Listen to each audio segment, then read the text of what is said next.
Hey guys, it's Mitch. How's it going? So we're continuing with going through some of the landmark issues of Cerebus.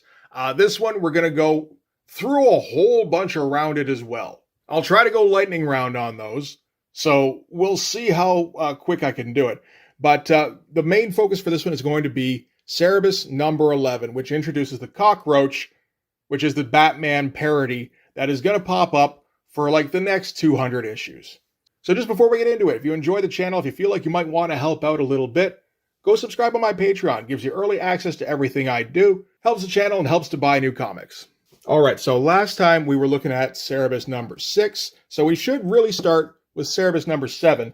These are the two earliest issues of Cerebus I have. Cerebus number 7 is in pretty bad shape. You can actually see how torn up the cover is here. The inside's okay, though. And these issues are worth noting for a few reasons. I mean, for one thing, this is probably the only guest cover in the history of Cerebus, I'm pretty sure. This is by Frank Thorne, who's the artist for Red Sonja. And this one is for the return of Elrod. This is the first time we get a character recurring in Cerebus. And I think Elrod was kind of a big hit. But, you know, fun cover on this one. Pretty good composition for just like a cartoon book that has fantasy overtones. Get the big returning character who's kind of gigantic on the page. And he's framing Cerebus with his running away legs. Get the enraged cultist behind him. Get the Dutch angle. Get the looming tower in the background. Get Dave probably still not really knowing how to color these things, but that's okay. All right, so this one is going to do with the Black Sun cult. This bears a bit of mentioning. So this is just an announcement of the wedding between Dave Sim and Denny Lubert, which took place on October 6, 1978, which is my actual birthday, like day, month, year. And I remember reading that when I was a teenager, being like, does that mean so? It feels like that should have significance. But for what? For this marriage that ended horribly?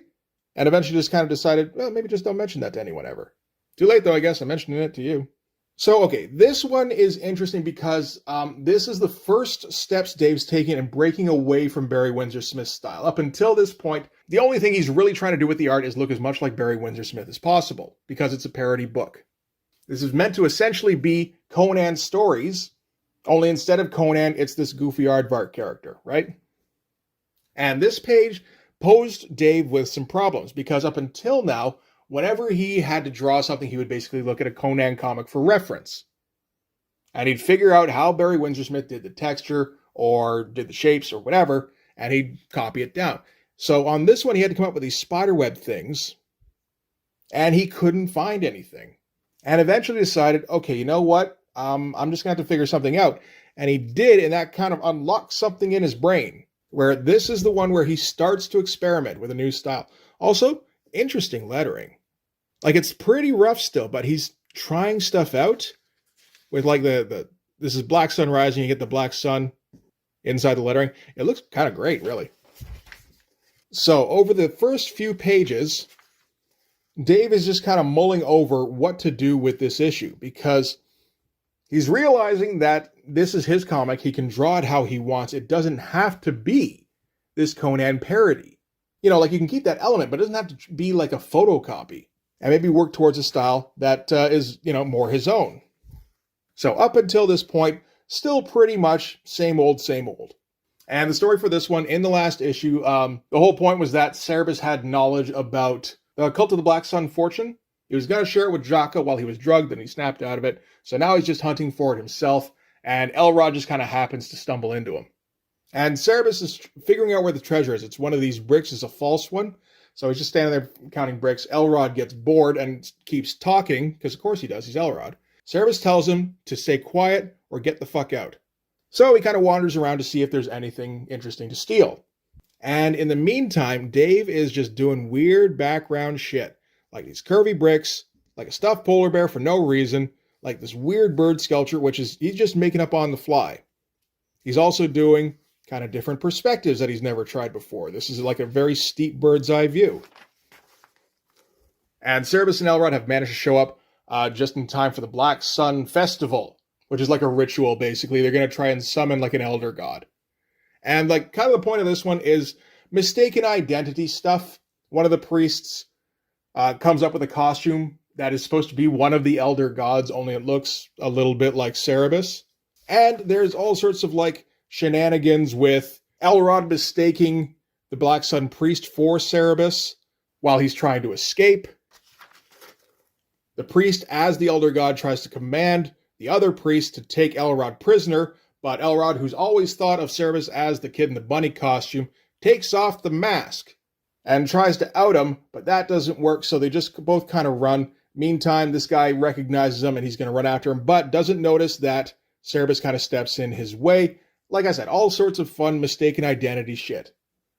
In the meantime, Dave is trying out different panel types with like no gutters. I don't think that works too well, but he's trying with the overlapping the panel border here. He's trying out this is like a full-on composition, really, with some like heavy shadowing, a lot of spotting blacks, still playing around with the lettering. So yeah, Cerebus keeps beating the shit out of this guy.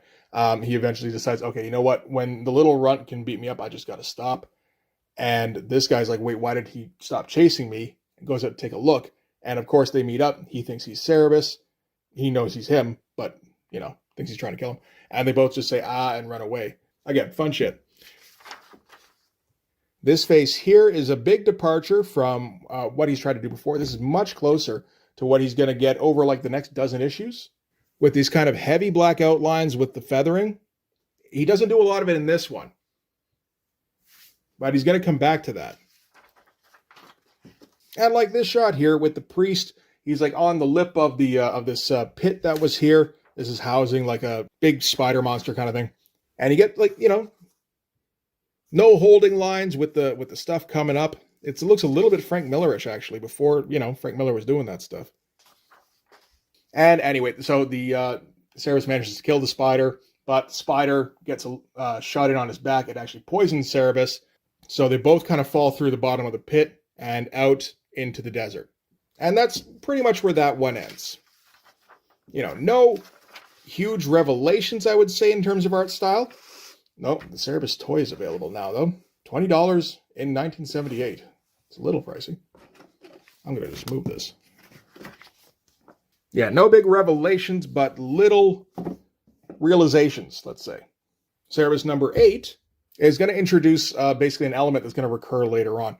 And I think it's worth noting that this cover here is really interesting. He's doing that fisheye, stretchy kind of stuff he was doing in issue 1. I think he's doing it a little better here. And I just like the color choices with the two shades of green, and he actually managed to get like a gradation between the two. It looks very nice. So this one here is going to take some much larger steps. We're going to start out with Cerebus basically in a fugue state because of the poison from the spider creature. And look at Dave here playing around with the lettering again. He always kind of takes the opportunity in the titles. It's interesting. So this is essentially a really vivid dream where Cerebus is like getting swallowed by a giant mouth, which looks pretty good actually. And then he's like falling, he's sliding down surfaces, he's like landing in spongy stuff, he's getting like trapped by these like tendrils or teeth or whatever. And in the meantime, the panel borders have gone just crazy because this is psychedelic brain stuff. This is the first time Dave's getting to draw it, and he's just kind of making something weird. He's doing all sorts of weird textures and stuff. This is almost like Kirby Crackle. This stuff here with the spongy stuff actually looks pretty good. Really thin lines he's getting there.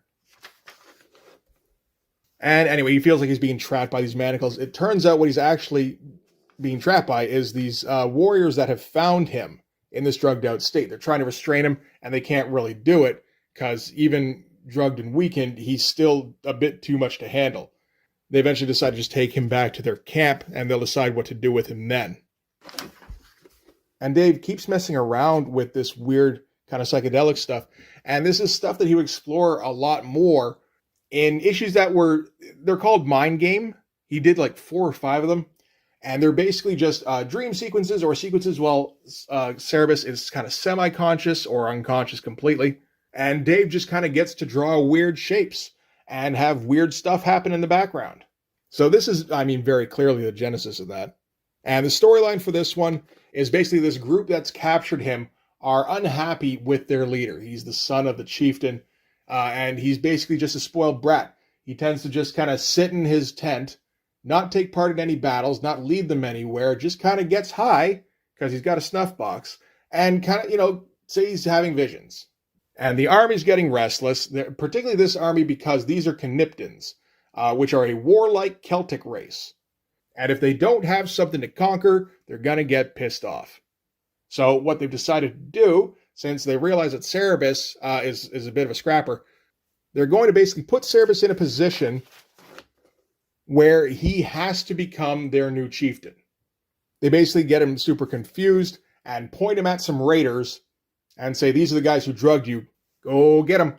And yeah, he just slaughters them all. And they kind of use that into telling the army, okay, this guy took out a whole band of raiders, and he's going to lead us to glory going forward. So the camp all have decided, okay, this is definitely the guy, and Cerebus can't leave because Cniptins have a belief that if the leader tries to leave, they're just going to disembowel him. And probably the best part of the comic is the Cniptin ideals, which are might makes right, might for right, might for might, fight, fight, fight. And I just love that to death. And in the meantime, Dave is getting a bit more cartoony in his style because he's making the funny more of the focus. So that kind of demands a more cartoony line in a lot of cases. There's faces here that are very close to stuff he's using like 40, 50 issues from now. This is kind of the beginning of it. It's interesting to see him just kind of coming up with them. And again, this shot here is a big departure from what he's done before. There's a lot of black going on. I feel like I've seen this panel from him a few times in later issues. But yeah, he gets very interested in figuring out shadow. And yeah, eventually we end. It's an interesting ending because Dave himself didn't know how to end the comic. He wasn't sure if Cerebus should stay with them or leave. I mean, he figures they have food and shelter, and he's still wounded. So with those things assured, he should theoretically stay with them, except they're a bunch of assholes. So Dave just kind of takes the opportunity to take a page to have Cerebus mull it over. And visually, there's like nothing going on. But again, I think it's a moment where Dave kind of realizes, I can do what I want in this thing. If I want to just take a page to be self-indulgent and just kind of turn the arguments through the wheels, have Cerebus get frustrated, eventually decide, okay, fuck it, I got to stay, then, I'm just going to do that. So Cerebus had escaped, and fun moment where he decides to stay, comes back to the camp, the guard notices him and goes, wait a minute, you tried to escape, now we have to disembowel you, and Cerebus distracts him with the Cniptin fight song, and everything's okay again, and Cerebus can get to bed. So that's where that one ends. And we get a fun drawing by Fred Hembeck. So that's cool. All right, so that's issue 8. Okay, so issue 9, we can probably go through a little bit quicker. Starting off with the cover, it's okay. Probably not one of the stronger ones. Actually, it feels like one of the weaker ones to me. So at the beginning of this, Cerebus is still leader of the Cniptins, which is the first time that the situation from the last issue is carried over into the next one. Still doing neat stuff with the title. I like that. And I like this texture he's come across for wood. I like the grain here. And doing a no holding lines effect, at least on bits of it. Those are some interesting experiments he's going for there. And the shadowing actually looks really nice across them. So the deal here is that Cerebus is looking for places to plunder with the Cniptins. And they're reasonably close to a place called Imesh, which he's familiar with from his days as a mercenary, I believe. Only Imesh is not how he remembers it. The gate he plans to assault looks like it's been completely walled over, so the city itself is all walled in.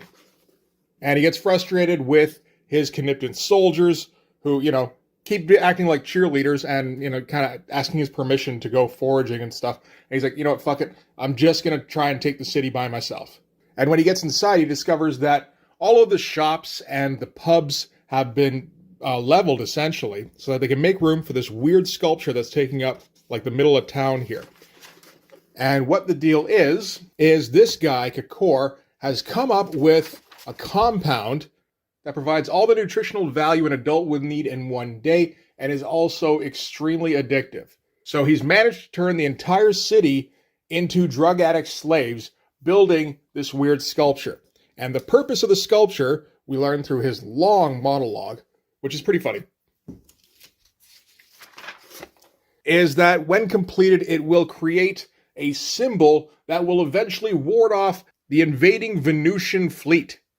So he's saving the world against space armies.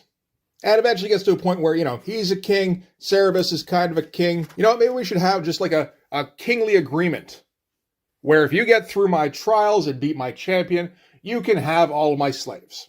And Cerebus doesn't have much of a choice, so agrees to it. And the Trials of Amesh is these 3 energy balls that is actually something he trained for when he was young and learning about sorceress stuff. And he gets a little dinged up, but he does make it through and comes into this chamber where there's this nobleman with a sword. That must be the guy's champion. And, he's all like, I am honored to face you in combat. And Cerebus recognizes his accent as Panrovian and basically just takes the opportunity to bury him in Panrovian jokes, which first the Lord finds kind of shocking and then enrages him. And he gets him so out of sorts that he leaves himself wide open for a big ol' stab. Well, it turns out that wasn't Kikor's champion. It's a double cross, basically. He says, as king, I act as my people's champion. So Cerebus has been through, a fight and a magical trial. Meanwhile, Kikor's fresh and has this thick black plate armor. And of course, Cerebus is still wounded. And eventually it does start to turn in Kikor's way, but Cerebus manages to get a wild swipe in on his sword hand. And I imagine Kikor is not used to being injured, so he doesn't know what to do over the course of the rest of the fight. Cerebus just keeps advancing on him. At first, not even taking swings, but then, just smacking him around the belly. And eventually gets to a point where Kikor just gets frustrated, throws his sword away, and goes, get the fuck out of my city.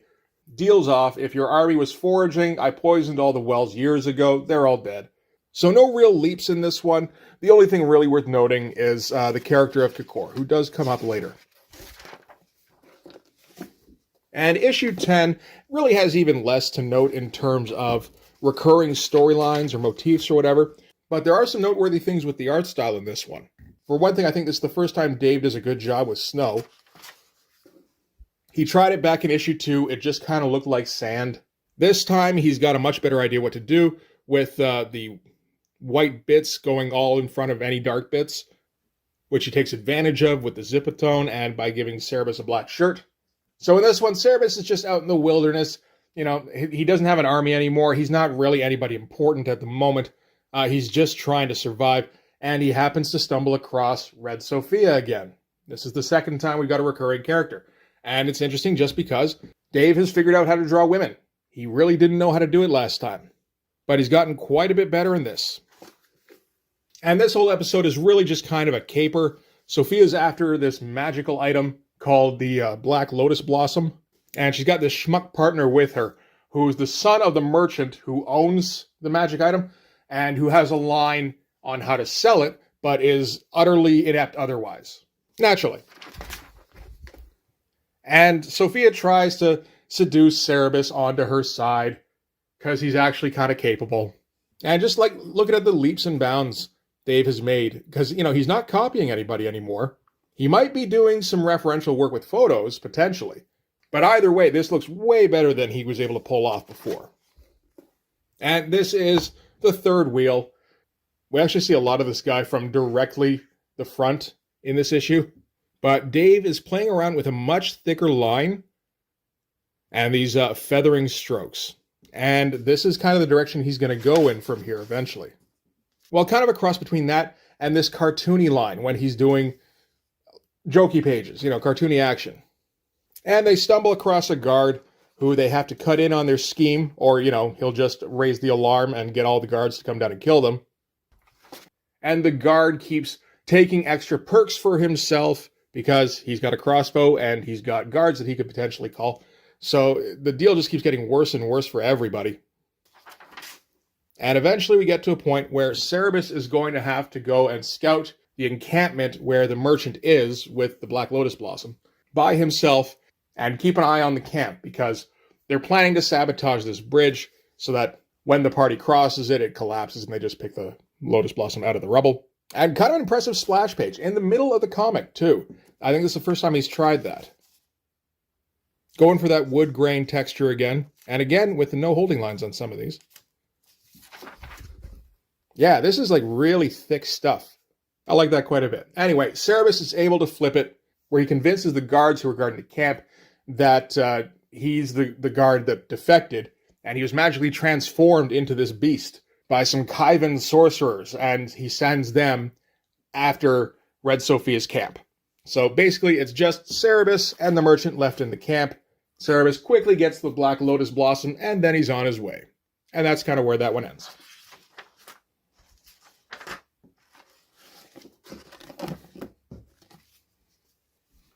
Okay, so I don't know how much buildup that was at this point. I haven't edited anything yet, but I guess kind of a bit, so I apologize for that. But now we're getting to the main event. This is Cerebus number 11, which came out August of 1979. And this issue is important for a few reasons. For one thing, around about this time, Dave had a nervous breakdown. And while I don't think he's ever confirmed exactly why that is, there does seem to be speculation that around this time he decided to take acid for a week straight and continually draw. And the two may be connected. And while he was recovering, he started to get the idea of the series as something much larger, where it would become something other than this parody series. It would actually become like his life's work, essentially. He envisioned it as a 300-issue series at this point. It would follow Cerebus throughout and make sense as a complete story, ending in his death in issue 300.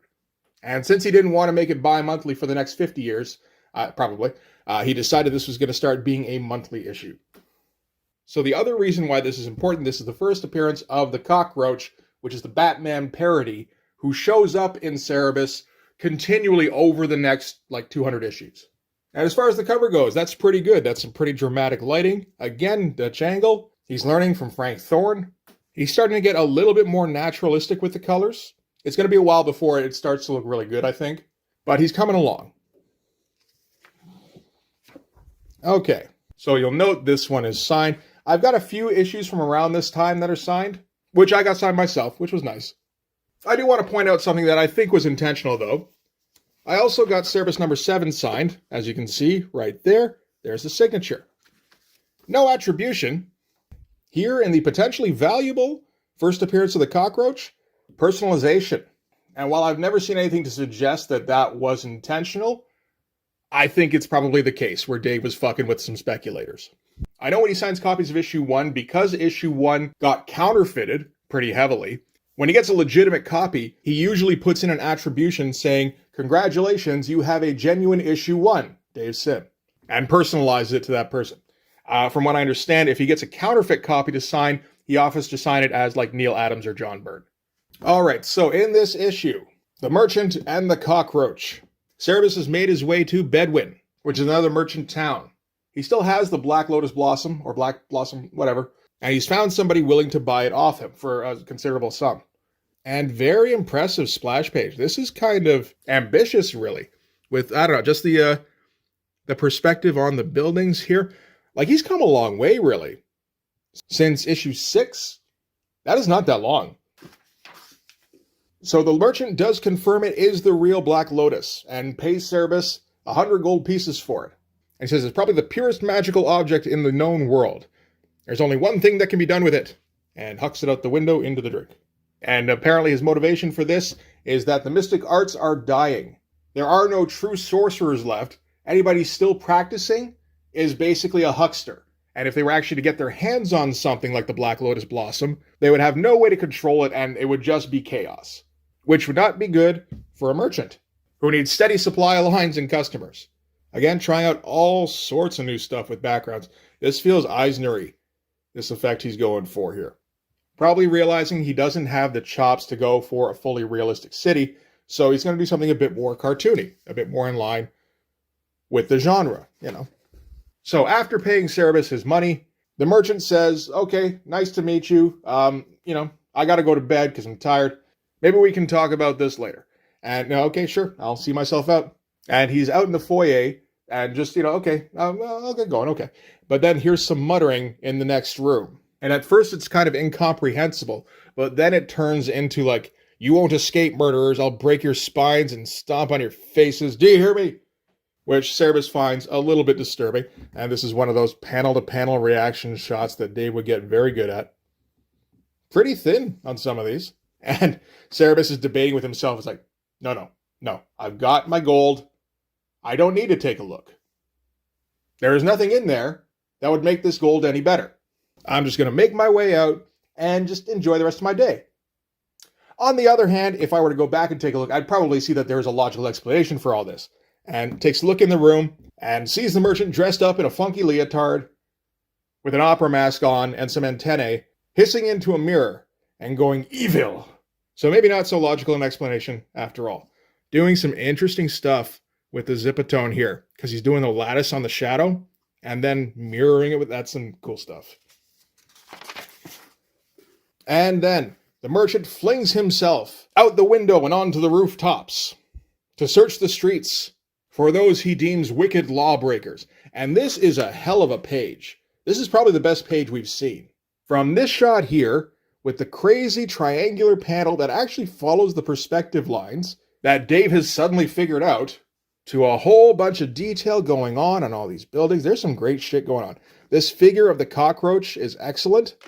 So we find out that the dude who the cockroach jumped in an alley killed the cockroach's parents. And now he's going to pay. Again, very nice looking backgrounds. So at the end of the day, the dude lies unconscious as Cerebus watches over him. Great panel with the huge Dutch angle. Like, you could do this as just 3 vertical panels, but that'd be a little bit more boring, wouldn't it? And as part of his revenge, the cockroach is also going to take the miscreant's purse. And then he keeps going across the city, and Cerebus doesn't get it. He beat up the guy who killed his parents, and he even got a pouch of gold to help comfort him. Why is he still running around on rooftops?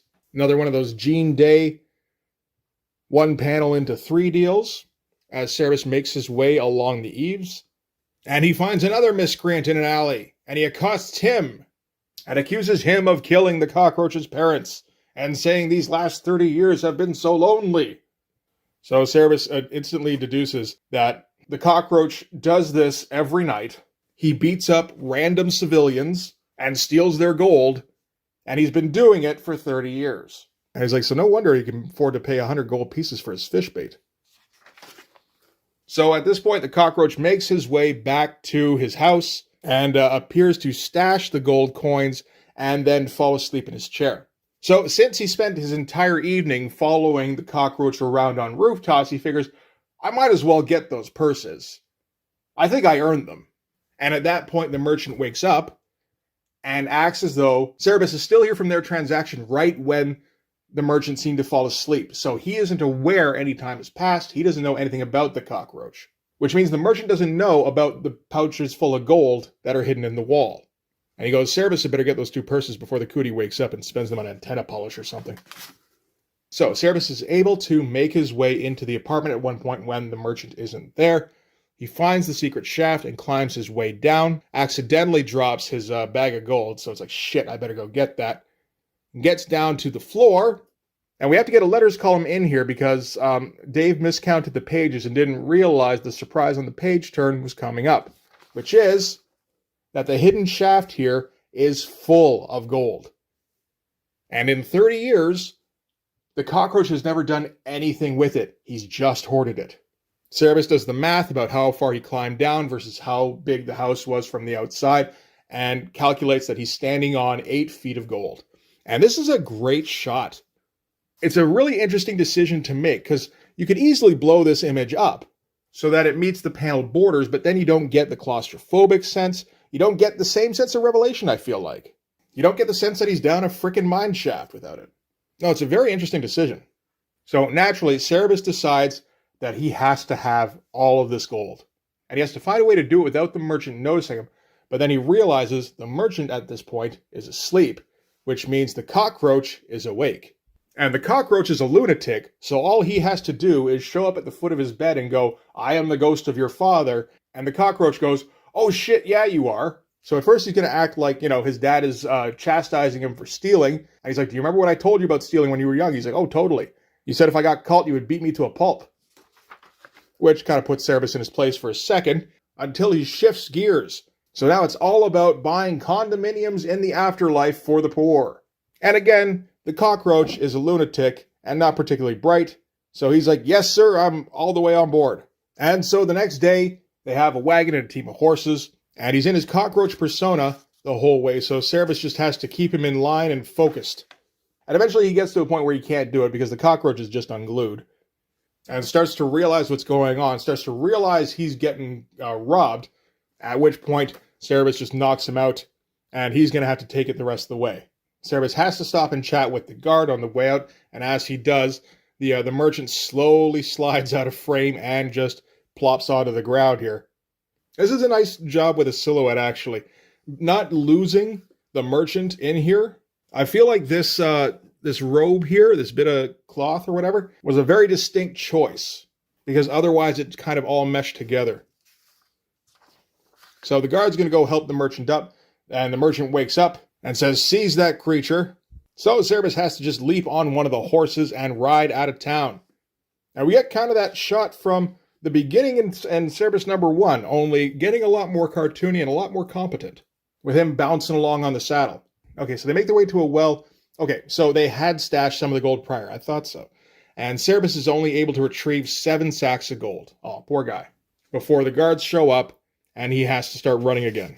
And Cerebus thinks about making a stand, but then decides better. And yeah, it turns into a horse race, which his horse isn't going to win because it's weighed down by 7 sacks of gold, so he has to make a sacrifice, which is to toss 2 of the sacks behind him. Those sacks look pretty good. I like the cross-hatching he's coming up with there. And of course they burst and they scatter gold all over the place. And 2 guys keep searching while the rest of them scoop up the gold. And this chase is actually kind of exciting. The pace he's managed to establish here, and the motion he's kind of able to come up with Cerebus. Like, this feels like a Western horse chase. So they get up into the mountains here. Cerebus realizes he has no hope of outrunning them. So what he does is he gets to a ledge here and then just leaves the horse with 3 of the bags of gold still on it, which means he still has 2. And he's climbed down to this little outcropping here and left them with the impression that he just jumped instead of facing his fate. And he's a little pissed that he's only got 2 bags of gold, but that's how it goes sometimes. And that's it for issue 11. So issue 12, we're just going to wrap up quickly here, continues off of issue 11, because there's still all that business with the gold, right? So we start off with Cerebus in a pub somewhere, and he's kind of drinking away his sorrows because he lost all of that gold. He's so sad. And there's some weird stuff going on with tones in this. That is going to continue. Dave is trying out a weird new printing procedure that I believe has the Zipatone built into the page, if I recall correctly. And he's kind of trying out the results, and it gets very muddy sometimes. But like this page here is pretty impressive for what he's been able to accomplish up to this point. He's done a good job of setting Cerebus against like this black backdrop so he stands out. And actually, the muddy tones have a way of kind of highlighting him, because, you know, they just kind of all mesh together a little bit, whereas the more regular tone stands out a little bit, it feels like. And you overhear some patrons talking about this huge cache of gold that was found out in a well somewhere in the countryside, which was the beginning of the actual hoard, which Cerebus realizes the guards haven't found yet then, or else he would have heard about it.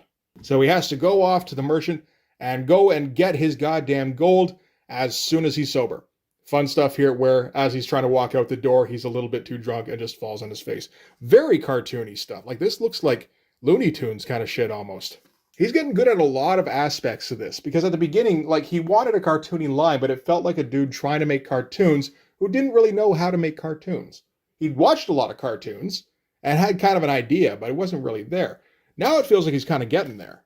So this time what he's going to do is he's going to row a boat right up to the base of the merchant's house. He's going to position it so it's right beside the bottom of the mine shaft he was at. And just kind of puts his sword in between a couple of planks in the wall and breaks off the plank, waiting for the tidal wave of gold to go flying out into his boat. And nothing comes out, which of course infuriates him. And he investigates so that he can go and murder them, because somebody stole Cerebus's gold. Doesn't matter that it wasn't actually Cerebus's gold. He decided it was his gold, so that's his gold. And then, of course, realizes, you know what, if they took the gold, they're long gone.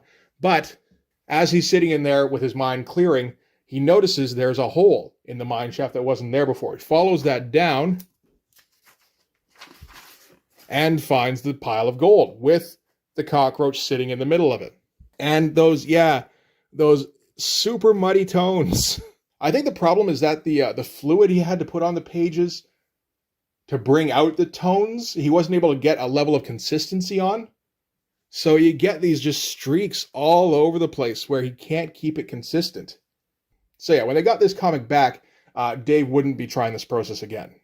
So anyway, the cockroach is about to pounce on Cerebus when Cerebus confesses that his parents were also murdered, which of course sends the cockroach into hysterics. So now Cerebus gets to play Robin, and Cerebus tells the cockroach about some dude named Elrod who's coming to steal all of his gold. So they've got to move it before he gets here. And it feels like Dave has made even more progress into solid cartooning than he had in the last issue. Like these hands, these feel like Mort Drucker hands a little bit. But like the shadows are far more interesting than they were previously. Some of these faces are just better constructed and they've got better expressions on them. Anyway, they start moving the gold. Cockroach goes first. Cerebus goes after him with another load. And he's about to dump it into the boat, only the boat isn't there anymore because the cockroach has decided he can't risk the boy wonder. He's got to take care of this gold-moving project himself. And Cerebus, of course, is going to chase him down by running through the docks. There's some great feelings of speed here. He's actually able to accomplish some interesting stuff with these tones he's getting. Because by combining it with a little bit of hatching, he's getting like a blur effect, like motion blur. But that's only one small aspect. While it is interesting, it's not worth doing again for a whole issue of muddy tones. And yeah, busting through buildings while trying to keep the canal in sight so that he can keep pace with the boat. Again, there's some fun stuff going on with these panel designs. Some of them are very skinny to keep the action quick. And eventually gets out ahead of the boat, jumps out the window so that he can land in it, and confront the cockroach. And as they're making their way down the pier, who should they come across but actually Elrod? And of course, he introduces himself by name, and the cockroach knows the name Elrod as the guy who's going to try and steal his gold. And he advances on Elrod to beat the piss out of him, but Elrod kind of flips it on him because, I mean, they're both kind of idiots, they're just different kinds of idiots. As long as Elrod is able to talk like self-involved nonsense, he just talks circles around the cockroach. And yeah, Elrod is looking a lot better than his last appearance. Again, the more interesting shadows is a big part of it. Anyway, Cerebus gets the cockroach back into the fight. And at that point, that's when the guards come in. And it turns into a whole big fight between Cerebus and the guards, which is actually some pretty fun stuff. With some good cartooning. And another big splash page to kind of end the scuffle with. And it ends with Cerebus getting to the end of the canal with a boat full of gold. And at that point, the boat kind of busts in on itself because it can't carry the weight. All the gold falls to the bottom of the canal. And Cerebus, once again, is left with nothing. And one last brave attempt on the last page to do something interesting with the tones. Not bad.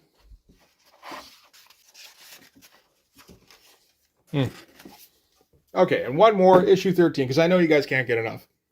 So this is the one that introduces Necros the Mad, where Cerebus wakes up in a field somewhere. He gets woken up by some farmers who believe he's the reason that their crops have gone all moldy. There's some fun stuff with him just kind of teaching the farmers a lesson here with no panel borders. It's all done just kind of image by image, like kind of Hal Foster-ish. But they are able to seize Cerebus and take him back to their village where, yeah, they decide he's the cause of the blight. And what they're going to do is they're going to take him to the Dark Castle, which, again, like a fun and pretty ambitious looking page here. This is, I'm not sure what he's using here. I don't think this is a tone. I think this is mostly spatter, which would, again, be kind of a first for Dave. Anyway, they decided that Cerebus is going to be an offering because the tower is the home to a sorcerer named Necros the Mad. And this schmuck is stuck with the job of carrying Cerebus inside the tower to leave him there. But you just see the difference. So a year before this would have been, yeah, issue 6 or 7. Yeah, okay, so we're not into the monthlies just yet. But I mean, issue 7 would have been this one here where he was just figuring out that he could draw in a style that wasn't somebody else's. There's not a lot of black on the page. There's not a lot of confidence in the lines a lot of the time. He's really only figuring out storytelling. He doesn't have it down yet. And you look at just how far he's gotten with the amount of black he's able to put on all these pages to like really just get a ton of ink down, which, I mean, usually looks good. His lettering's getting tighter and he's like leaving all sorts of room for it and everything. Like he's just really learning a lot of tricks here. So the schmuck goes to leave Cerebus inside the tower, but as soon as he enters, they both disappear. And once inside, they're confronted by the voice of Necros the Mad, who says none may enter the dark castle of Necros unless they are evil. So are you evil? So the schmuck tries to convince the voice of, yeah, of course I'm evil. I try to look down women's dresses. I take Taram's name in vain. I shirk my chores. Evil? I'm positively satanic. And the voice agrees that yes, that is kind of evil, but also incredibly boring, and just zaps him on the spot. He then asks if Cerebus is evil. Cerebus is like, I'm not staking my life on an answer when I can't even see who I'm talking to. So the wizard appears in front of him and manages to kind of choke himself out with all of his explosive smoke. And Necros is kind of a different character from what we've seen previously, where some guys are drawn fairly realistically. They're like high fantasy kind of realistic. And some guys get a little bit more cartoony when the situation gets funnier. Necros is just cartoony. He's like halfway between Cerebus and one of the regular villagers. He's got this super rubbery face, and he's always extremely dramatically lit. It's great stuff. There's all sorts of black all over him. And he's been working on this stone giant, which he calls Thrunk. And one day he plans to breathe life into him. Although, after that, he doesn't really have any idea what he's going to do with it. So, that's why he hasn't done that just yet. And we actually get the reappearance of skull rocks in the background. We haven't seen those since issue 2. And during their discussion, Necros senses that the villagers have returned, so he teleports them both to where the villagers are and gets a crossbow bolt right in his chest. And he's like, an arrow? He always used incantations before. And then he quickly dies. And I love how his face just like slumps as it sinks into his chest. And as he dies, his spirit goes into Thrunk. Oh, and they've mentioned here that the rock that Thrunk was carved out of is orange, so this is a Thing ripoff. Some fun lines in here, like, I'm virtually indestructible in this form. The biggest threat I face now is erosion. Fun stuff with the reverse shadowing with the white lines separating the bricks. It's a nice effect. And of course, the villagers bust their way in, and all they find is this giant Thrunk who claims to be Necros now. And he just stomps everybody into paint. Meanwhile, Cerebus has had enough of all this, so he's just going to climb out a window. And as he leaves, Thrunk kills the last of the villagers. It was the priest. And then realizes that he'd reinforced the floors in the tower. So now he actually doesn't have a way to get out. So he's stuck in that tower. And Necros would also come up later. Is this a Michael Zulli? I can't tell. It kind of looks like it, but I'm not for sure. No, it isn't either. This is Dan Day. I haven't really seen any Dan Day. Dan is Jean Day's brother. And this is a bit of a Sherlock Holmes page. Man, that's cool. All right. Now let's get the good one in front here. This is the closest thing I have to like a bragging kind of comic. A signed copy of a first appearance character in an obscure book made by a creator who is currently reviled. How many people can claim something so enviable? Not many, I think. So yeah, that is a whole bunch of Cerebus comics. I wasn't sure exactly what to do because there's a stretch there, that 7 to 10 stretch, where really nothing is super important. I was going to make that their own video, but then there was nothing to focus on. And you're just kind of zipping through them all. Like, how is that an interesting video? Because this one is so much better. So yeah, this is the last time I'm going to be doing something like this. We're going to be able to focus on like 2 and 3 issue stints going forward at least. But one thing this particular stint does is it shows just how far Dave Sim comes in about a year. Yeah, we're doing issue 7 through issue 13. That is about a year. So that's a year where he was doing comics regularly, and he just made incredible leaps over that particular course of time. Like Cerebus number 7 looks like a fanzine. Cerebus number 13 looks like a professional comic book. So next little bit we're going to cover is the Palinur trilogy with Lord Julius, his first appearance, but that's going to do it for this episode. You made it! Thanks very much for watching. If you like this video, please hit like, hit subscribe, hit the notifications so you know when the next one's coming out. Go over and subscribe on my Patreon. It gives you early access to everything I do, from the Blood Force stuff to the YouTube videos before they get uploaded to YouTube, as well as some Patreon exclusive content. You can also follow me on Instagram and DM me there for commissions, and you can go and join the Blood Force Discord server. Again, didn't take a deep enough breath. And I was just kind of determined to see it through there. Anyway, that'll do it. Thanks again for watching. I'll see you guys in the next one. Bye-bye.